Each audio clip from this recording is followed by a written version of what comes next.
Umat yang terkasih, malam ini kita memperingati Kamis Putih melalui ibadah Tenebrae. Kata Tenebrae berarti bayang-bayang atau kegelapan. Dalam kebaktian ini, kita akan mengenang momen-momen kelam perjalanan sengsara Yesus sampai penyalipannya. Pengenangan akan jalan sengsara tersebut menjadi sebuah perjalanan yang memulihkan. Marilah kita mempersiapkan diri dengan menyalakan ketujuh lilin di hadapan kita. Pada waktunya nanti, ketujuh lilin akan kita padamkan satu demi satu di akhir setiap kisah sengsara Yesus yang dibacakan.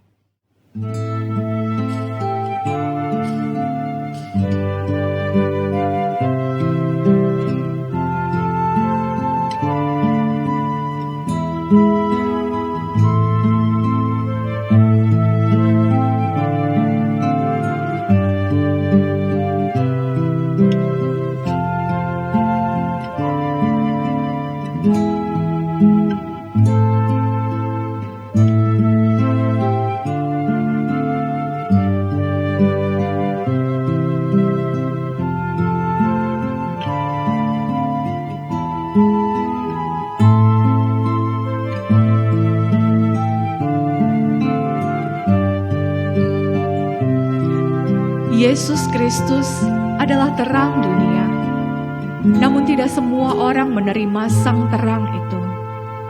Inilah hukuman itu. Terang telah datang ke dalam dunia, tetapi manusia lebih menyukai kegelapan daripada terang. Allah adalah terang, dan di dalam Dia sama sekali tidak ada kegelapan.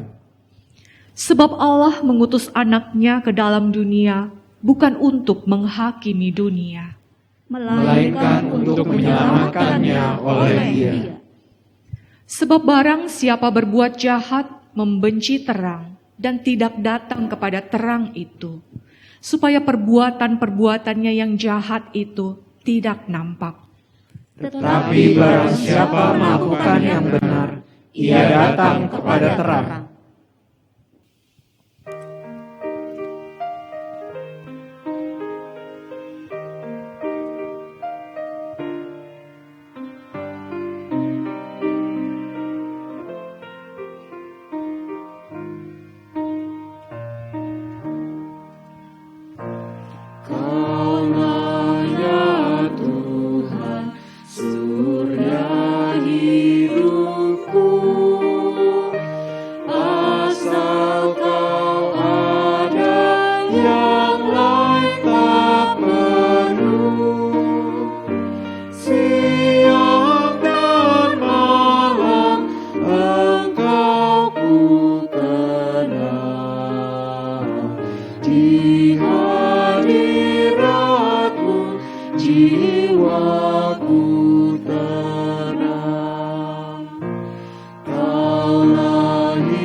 Marilah kita berdoa. Tuhan yang Maha Pemurah, kami berhimpun pada malam ini sebagai umat yang telah Kau selamatkan. Kami ingin mengenang pengorbanan Yesus yang telah dikhianati, ditangkap, diserahkan kepada tangan-tangan yang berdosa, dan disalibkan bagi kami. Pada saat kami menghayati jalan pengorbanannya, biarlah kami menyadari siapa kami sebenarnya di hadapan-Mu. Juga kobarkanlah semangat kami untuk mengikuti jalan salib Kristus, Baginyalah kemuliaan sampai selama-lamanya. Amin.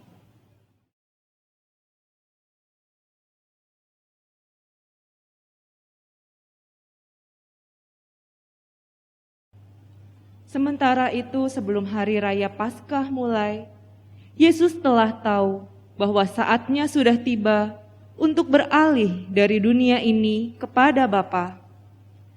Sama seperti Ia senantiasa mengasihi murid-muridnya, demikianlah sekarang Ia mengasihi mereka sampai kepada kesudahannya. Mereka sedang makan bersama, dan iblis telah membisikkan rencana dalam hati Yudas Iskariot, anak Simon, untuk mengkhianati Dia. Lalu bangunlah Yesus dan menanggalkan jubahnya. Ia mengambil sehelai kain lenan dan mengikatkannya pada pinggangnya. Kemudian Ia menuangkan air ke dalam sebuah basi dan mulai membasuh kaki murid-muridnya, lalu menyekanya dengan kain yang terikat pada pinggangnya itu. Maka sampailah Ia kepada Simon Petrus. Kata Petrus kepadanya, Tuhan, Engkau hendak membasuh kakiku. Apa yang kuperbuat, engkau tidak tahu sekarang, tetapi engkau akan mengertinya kelak. Engkau tidak akan membasuh kakiku sampai selama-lamanya. Jikalau aku tidak membasuh engkau, engkau tidak mendapat bagian dalam aku. Tuhan, jangan hanya kakiku saja, tetapi juga tangan dan kepalaku. Barang siapa telah mandi, ia tidak usah membasuh diri lagi selain membasuh kakinya, karena ia sudah bersih seluruhnya. Juga kamu sudah bersih, hanya tidak semua. sebab Yesus tahu siapa yang akan menyerahkan Dia. Karena itu Ia berkata, tidak semua kamu bersih.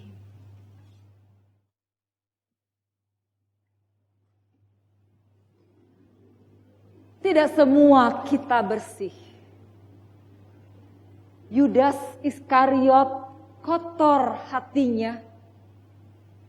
Tetapi bukan hanya dia. Petrus juga. Murid-murid lain juga. Begitu juga dengan saudara dan saya. Kotor. Ketika menyadari para murid berada dalam kondisi tidak bersih, Yesus tidak menyuruh mereka membersihkan diri, menghakimi, apalagi menghukum mereka. Sebaliknya, Yesus malah menanggalkan jubahnya, merendah dan membasuh kaki murid-muridnya sebagai simbol pembersihan, simbol pemulihan dan penyucian. Sekaligus juga simbol pelayanan yang muncul dari kasih-Nya kepada para murid dan kerelaannya untuk berkorban. Pembersihan dan pemulihan dapat dimulai dari yang terlihat, seperti mencuci tangan, memperhatikan kebersihan diri dan tempat tinggal, memakan makanan yang sehat. Dan pada saat yang sama, kita memulihkan diri dengan belajar mengampuni diri sendiri dan sesama. Apakah saudara menyadari ketidakbersihan diri saudara? Atau sebaliknya, saudara merasa diri sudah bersih? Apakah saudara menyadari bahwa kita bisa menjadi bersih bukan karena kemampuan diri sendiri untuk hidup kudus, bukan karena kerohanian saudara, melainkan semata-mata karena penyucian dan pemulihan dari Kristus. Bagaimana sikap saudara terhadap orang lain yang saudara anggap belum bersih? Apakah saudara menghakimi atau belajar memahami dan menolong mereka untuk mengalami pemulihan?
Marilah kita memadamkan satu lilin yang ada di rumah kita masing-masing.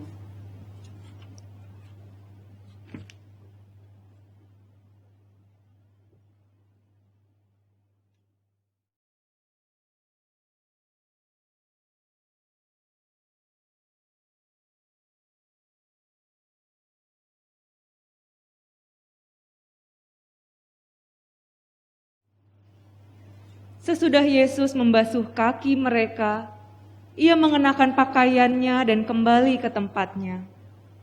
Lalu ia berkata kepada mereka, "Mengertikah kamu apa yang telah kuperbuat kepadamu? Kamu menyebut aku guru dan Tuhan, dan katamu itu tepat. Sebab memang akulah guru dan Tuhan. Jadi jikalau aku membasuh kakimu, aku yang adalah Tuhan dan gurumu, maka kamu pun wajib saling membasuh kakimu. Sebab aku telah memberikan suatu teladan kepada kamu, supaya kamu juga berbuat sama seperti yang telah kuperbuat kepadamu. Aku berkata kepadamu, sesungguhnya seorang hamba tidaklah lebih tinggi daripada tuannya, ataupun seorang utusan daripada dia yang mengutusnya. Jikalau kamu tahu semua ini, maka berbahagialah kamu jika kamu melakukannya. Aku memberikan perintah baru kepada kamu, yaitu supaya kamu saling mengasihi, sama seperti aku telah mengasihi kamu. Demikian pula kamu harus saling mengasihi. Dengan demikian, semua orang akan tahu bahwa kamu adalah murid-muridku, yaitu jikalau kamu saling mengasihi."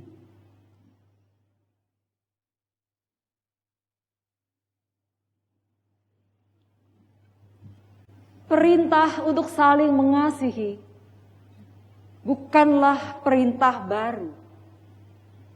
Perintah itu sudah ada dalam hukum Taurat. Apanya yang baru? Kualitasnya. Yesus meminta para murid, termasuk saudara dan saya, untuk saling mengasihi, sama seperti Yesus mengasihi para murid-Nya. Kasih yang Yesus tunjukkan adalah kasih yang nyata dalam tindakan, bukan sekedar ucapan, aku mengasihimu. Bukan juga hanya soal perasaan. Bagi Yesus, mengasihi berarti merendahkan diri, memandang orang lain lebih utama, lebih penting dari diri sendiri. Mengasihi berarti menanggalkan kepentingan diri demi melayani sesama. Kasih yang seperti inilah yang dapat memulihkan. Kasih kepada mereka yang lemah, yang dianggap tak pantas untuk menerimanya. Seberapa besar kasih saudara kepada pasangan, kepada keluarga, kepada sesama di sekitar saudara? Apakah saudara rela berkorban demi kebaikan dan keselamatan sesama di sekitar saudara? Apakah saudara bersedia menolong dan memulihkan mereka yang terluka dan melukai saudara?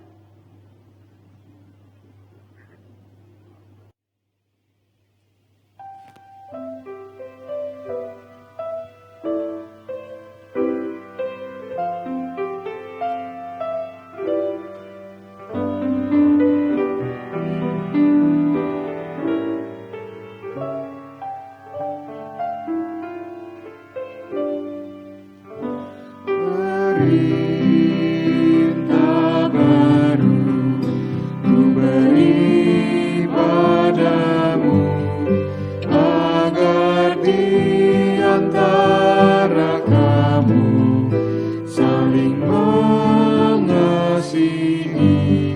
sama seperti aku mengasihi.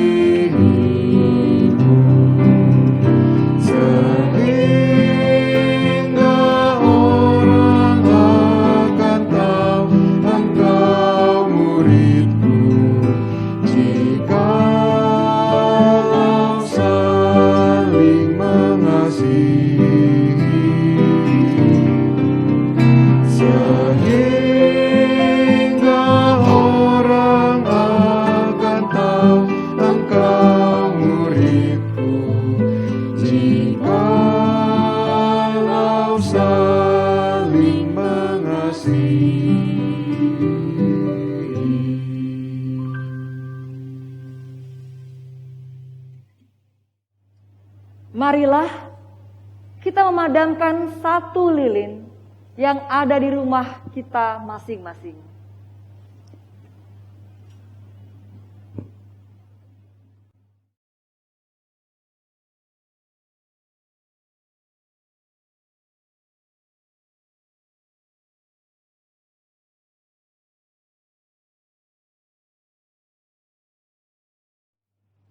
Yesus sangat terharu, lalu bersaksi, Aku berkata kepadamu, sesungguhnya seorang di antara kamu akan menyerahkan aku.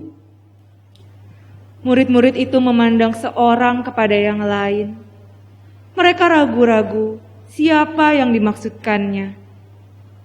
Seorang di antara murid Yesus, yaitu murid yang dikasihinya, bersandar dekat kepadanya di sebelah kanannya. Kepada murid itu Simon Petrus memberi isyarat dan berkata, Tanyalah, siapa yang dimaksudkannya? Tuhan, siapakah itu? Dialah itu yang kepadanya aku akan memberikan roti sesudah aku mencelupkannya. Sesudah berkata demikian, Yesus mengambil roti, mencelupkannya, dan memberikannya kepada Yudas, anak Simon Iskariot. Dan sesudah Yudas menerima roti itu, ia kerasukan iblis. Maka Yesus berkata kepadanya, Apa yang hendak kau perbuat, perbuatlah dengan segera. Tidak ada seorang pun dari antara mereka yang duduk makan itu mengerti apa maksud Yesus mengatakan itu kepada Yudas. Karena Yudas memegang kas, ada yang menyangka bahwa Yesus menyuruh dia membeli apa-apa yang perlu untuk perayaan itu, atau memberi apa-apa kepada orang miskin. Yudas menerima roti itu lalu segera pergi. Pada waktu itu hari sudah malam. Lalu Simon Petrus berkata kepada Yesus, Tuhan, kemanakah engkau pergi? Ke tempat aku pergi, engkau tidak dapat mengikuti aku sekarang. Tetapi kelak engkau akan mengikuti aku. Tuhan, mengapa aku tidak dapat mengikuti engkau sekarang? Aku akan memberikan nyawaku bagimu. Nyawamu akan kau berikan bagiku? Sesungguhnya aku berkata kepadamu, sebelum ayam berkokok, engkau telah menyangkal aku 3 kali.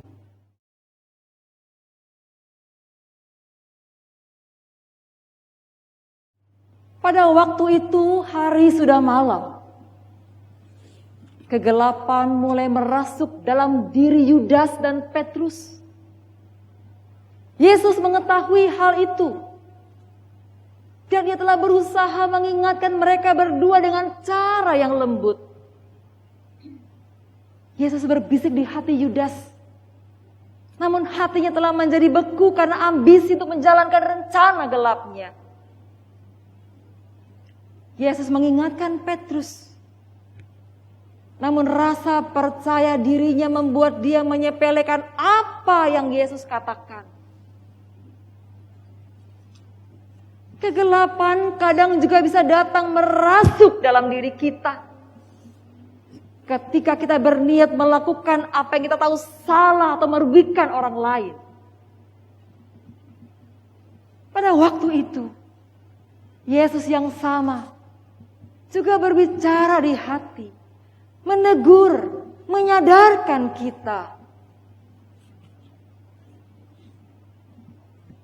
Apakah ada hal-hal yang saudara rencanakan atau lakukan, yang saudara yakini tidak sesuai dengan kehendak Tuhan?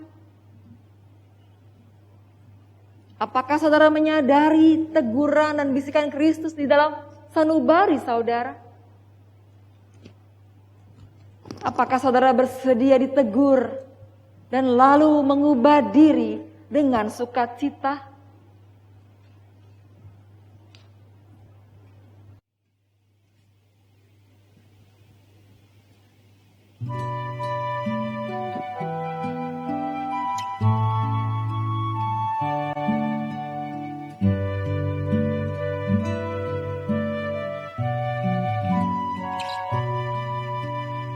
Yesus terangmu, pelita hatiku, jangan kegelapan menguasaiku.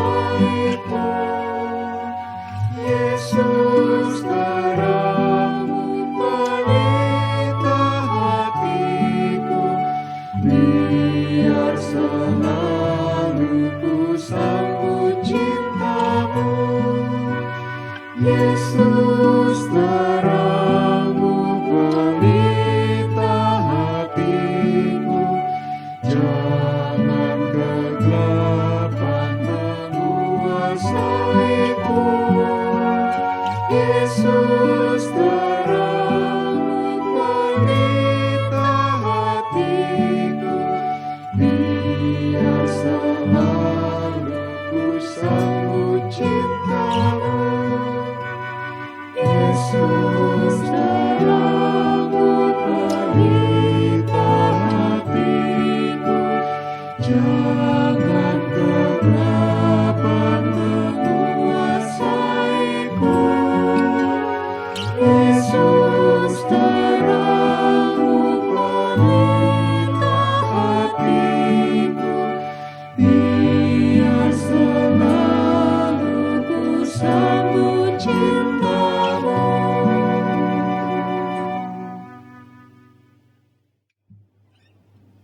marilah kita memadamkan satu lilin yang ada di rumah kita masing-masing.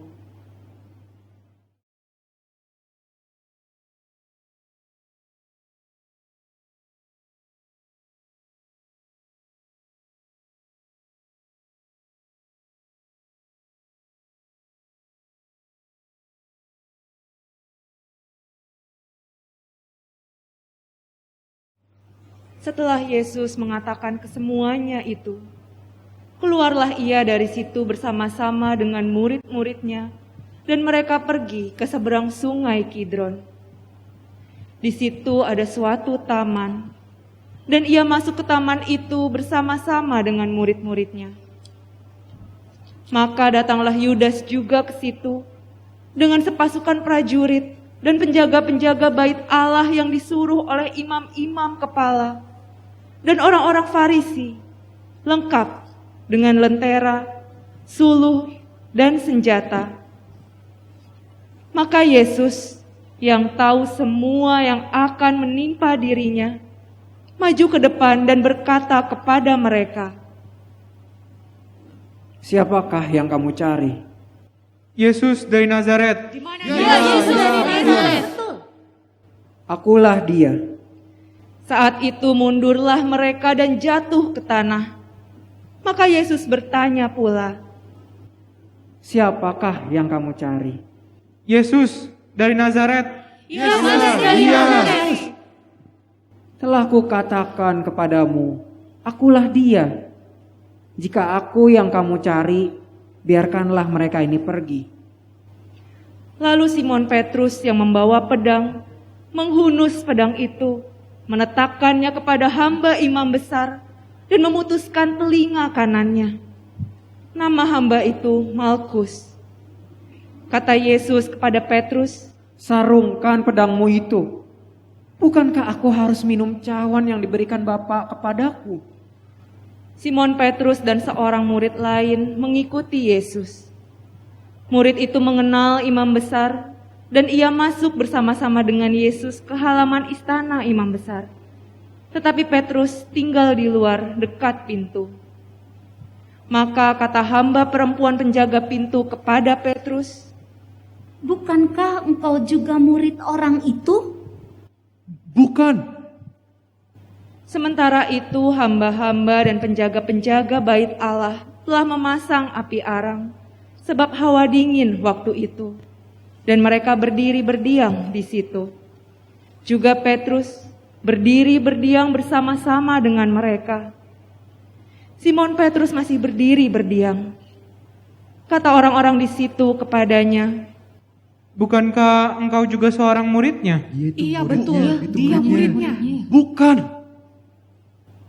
Lalu berkatalah seorang hamba imam besar, seorang keluarga dari hamba yang telinganya dipotong Petrus. Bukankah engkau kulihat di taman itu bersama-sama dengan dia? Maka Petrus menyangkalnya pula. Dan ketika itu berkokoklah ayam.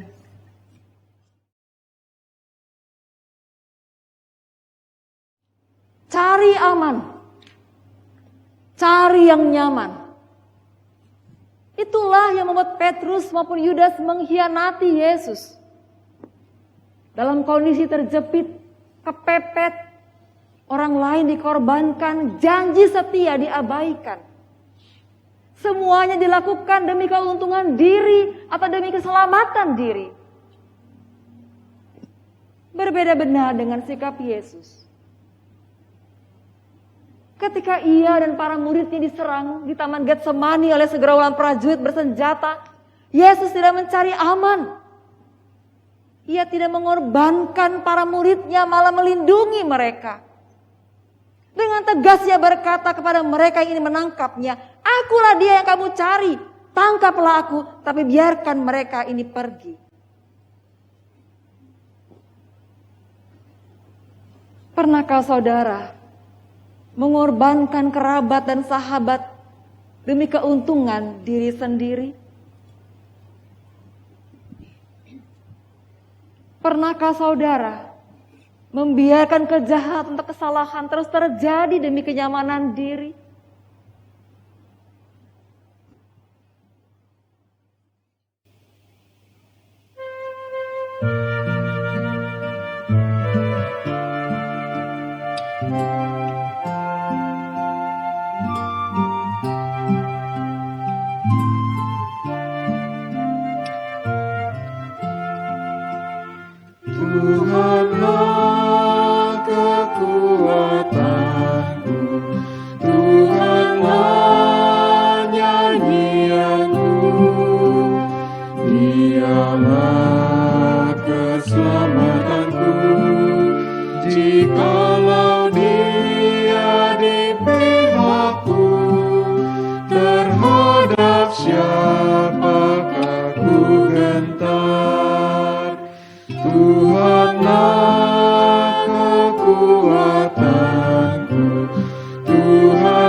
terhadap siapakah ku gentar.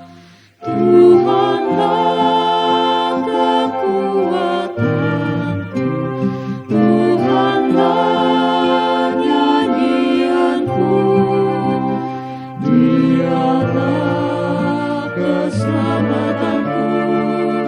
Jikalau Dia di pihakku, terhadap siapakah ku gentar.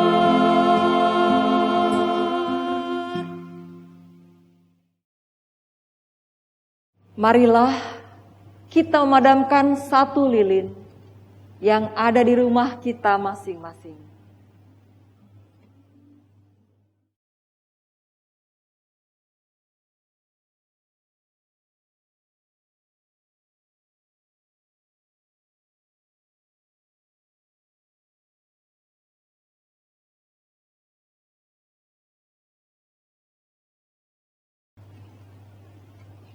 Maka mereka membawa Yesus dari Kayafas ke gedung pengadilan. Ketika itu hari masih pagi. Mereka sendiri tidak masuk ke gedung pengadilan itu supaya jangan menajiskan diri, sebab mereka hendak makan Paskah. Sebab itu Pilatus keluar mendapatkan mereka dan berkata, "Apakah tuduhan kamu terhadap orang ini?" Jikalau ia bukan seorang penjahat, kami tidak menyerahkannya kepadamu. Ambillah dia dan hakimilah dia menurut hukum Tauratmu. Kami tidak diperbolehkan membunuh seseorang. Betul. Maka kembalilah Pilatus ke dalam gedung pengadilan, lalu memanggil Yesus dan bertanya kepadanya, "Engkau inikah raja orang Yahudi?"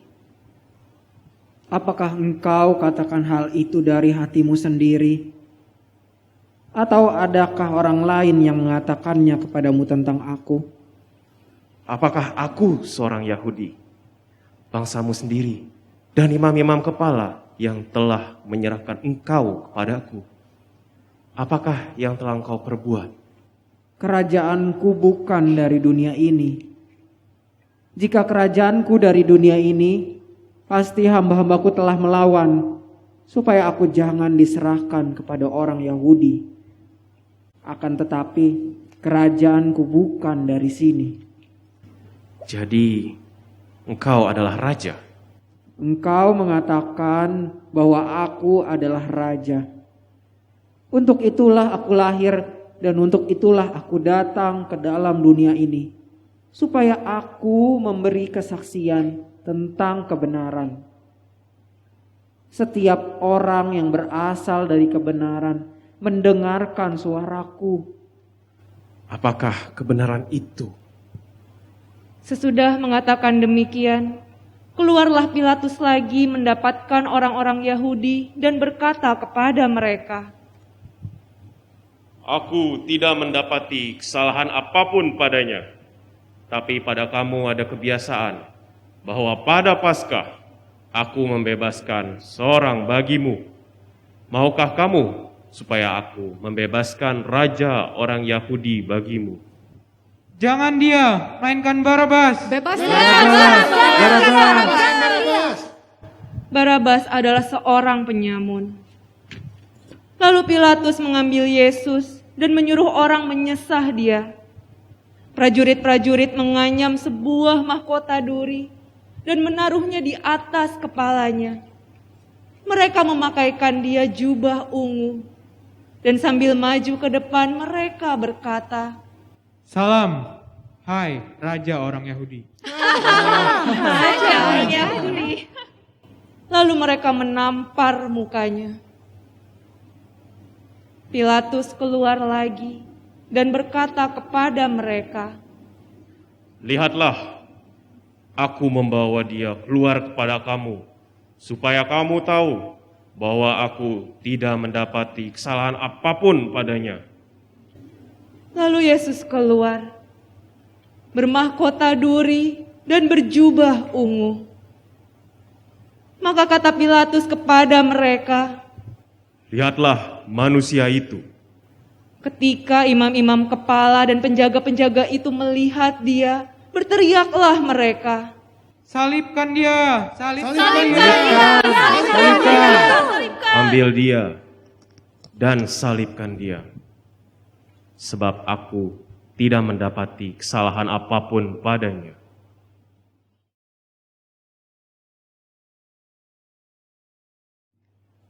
Apakah kebenaran itu? Tanya Pilatus. Dia bertanya bukan karena tidak tahu apa yang benar atau mana yang benar. Dia tahu siapa yang benar. Ketika dia tidak menemukan kesalahan apapun dalam diri Yesus. Ia juga tahu apa yang benar. Yaitu melepaskan orang yang benar dari hukuman. Yang sulit bagi Pilatus adalah menjalankan kebenaran. Menegakkan kebenaran. Dengan segala konsekuensinya. Ketika sadar bahwa tindakan membebaskan Yesus akan membuat dirinya dibenci rakyat dan tidak lagi populer. Pilatus akhirnya memilih untuk tidak berpihak kepada kebenaran. Orang yang teguh melakukan apa yang benar, membela orang yang benar, memang kadang harus menempuh jalan yang sepi. Melawan arus. Jalannya tidak mudah. Tetapi itulah jalan yang Tuhan ingin kita lalui. Siapakah ketika saudara melihat orang tak bersalah diperlakukan secara tidak adil? Apakah yang saudara lakukan? Beranikah saudara membela pihak yang benar walaupun harus melawan arus? Sudikah saudara menempuh jalan yang sepi, jalan yang tidak mudah, tetap melakukan apa yang benar sekalipun tidak banyak yang mendukung saudara?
Marilah kita memadamkan satu lilin yang ada di rumah kita masing-masing.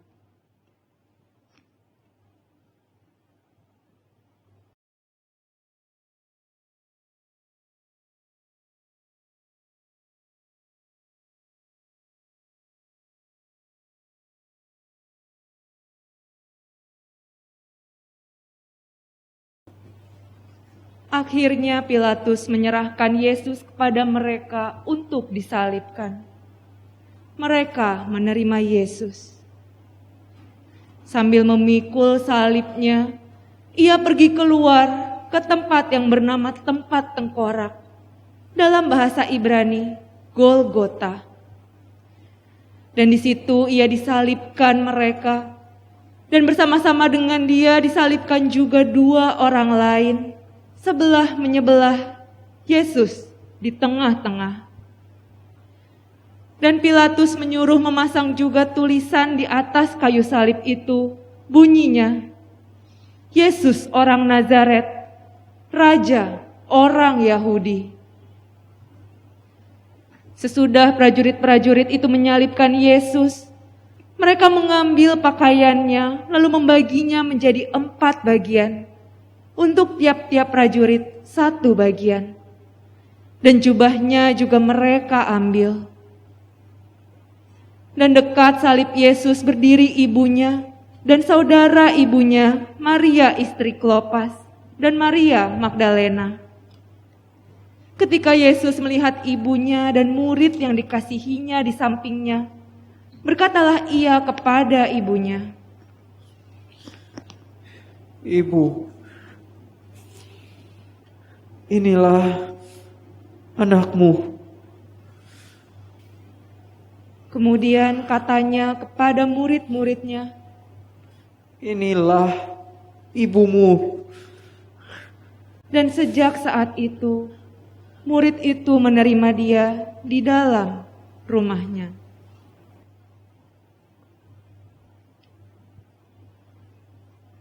Dalam proses penyaliban, Tuhan Yesus sama sekali tidak diperlakukan secara manusiawi. Yang ada pada hari itu semata-mata tontonan kekerasan. Dalam kondisi tubuh penuh luka, dengan darah menetes dari mahkota durinya, Yesus masih harus memikul kayu salib yang berat. Disalibkan, dihina, pakaiannya dilucuti dan dibagi-bagi. Namun demikian, di tengah semua tontonan kekerasan itu, ada tindakan kasih yang manusiawi yang Yesus tunjukkan. Ia menyapa ibunya dengan berkata, Ibu, inilah anakmu. Ia menitipkan ibunya kepada murid-muridnya dengan berkata, inilah ibumu. Ketika seseorang menjadi korban tindak kekerasan adalah wajar jika ia membalas juga dengan kekerasan. Dengan menyalahkan orang, mencaci maki atau mengutuki. Kekerasan bisa mengubah hati lembut menjadi keras dan pahit. Namun tidak demikian dengan hati Yesus. Sampai akhir hidupnya, kasihnya tidak luntur. Di tengah penderitaan yang ia alami, perhatiannya masih terus tertuju pada ibu dan para muridnya. Apa yang saudara lakukan ketika saudari diperlakukan tidak adil, dihina, atau dicerca? Bagaimana respon saudara terhadap kekerasan dan ketidakadilan yang terjadi di sekitar saudara? Apakah kekerasan dan ketidakadilan yang pernah dialami mengubah saudara menjadi pelaku kekerasan?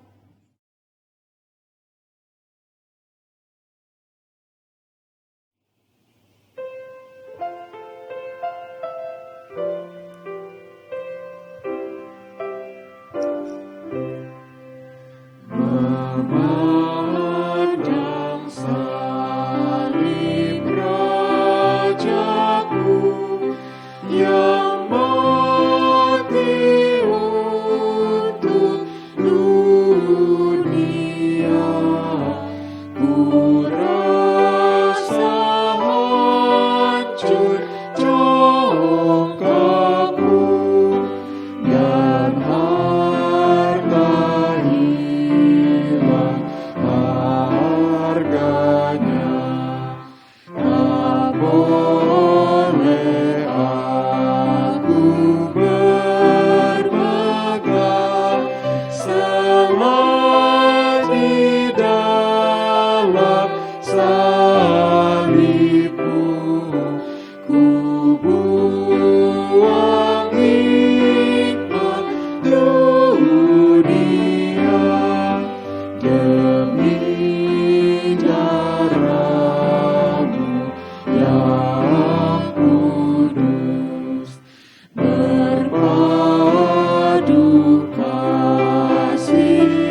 Marilah kita memadamkan satu lilin yang ada di rumah kita masing-masing.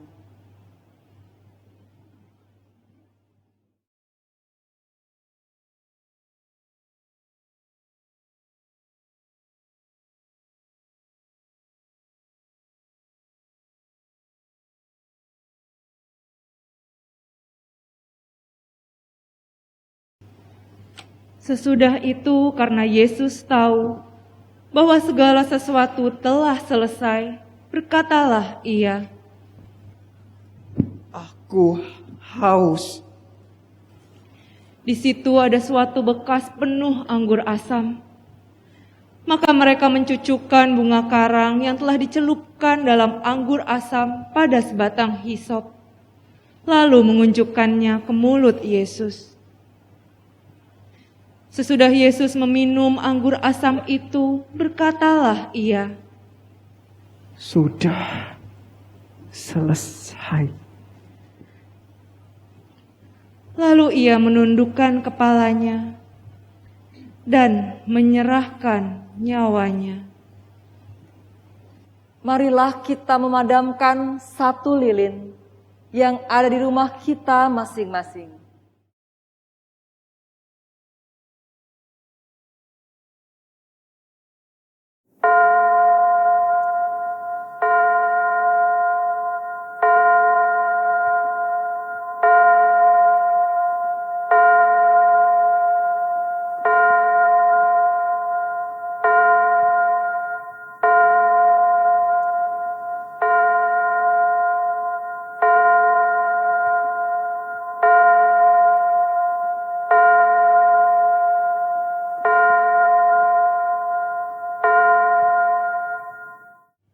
Ketika itu tabir bait suci terbelah dua dari atas sampai ke bawah.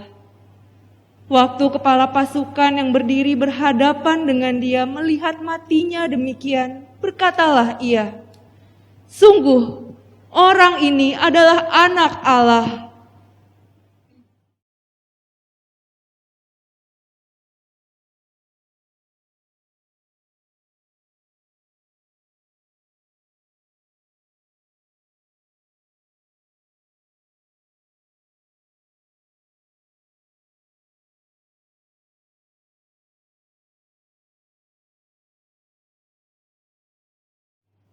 Mari kita nyalakan kembali satu lilin sebab terang itu bercahaya di dalam kegelapan dan kegelapan itu tidak menguasainya.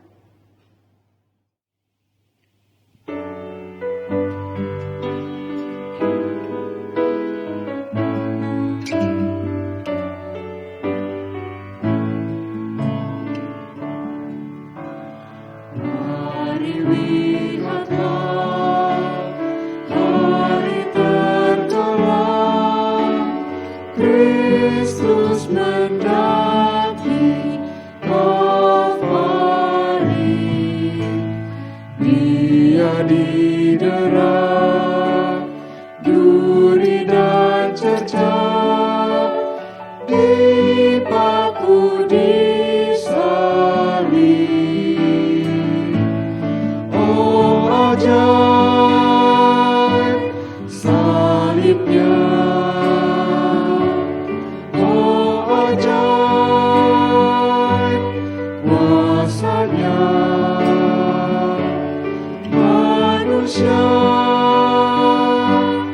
ditebus dan diampuni dosanya.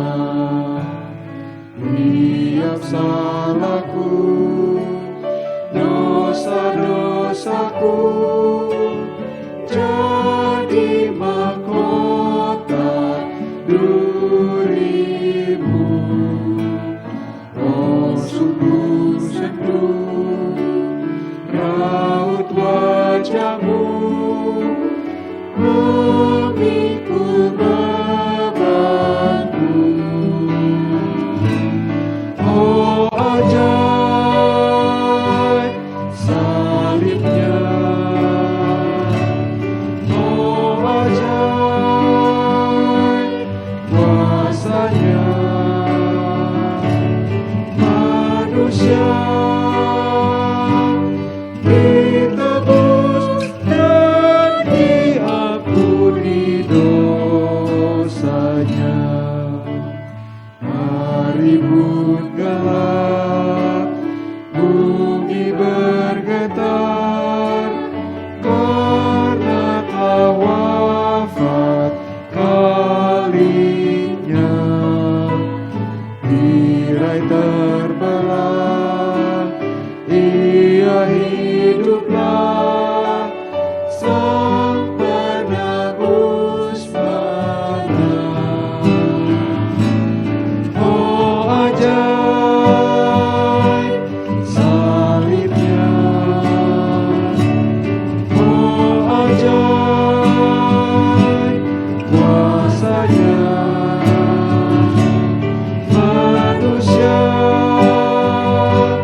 Kiranya Yesus Kristus yang demi kita telah taat sampai mati, bahkan sampai mati di kayu salib, menjaga dan menguatkan kita kini dan selamanya.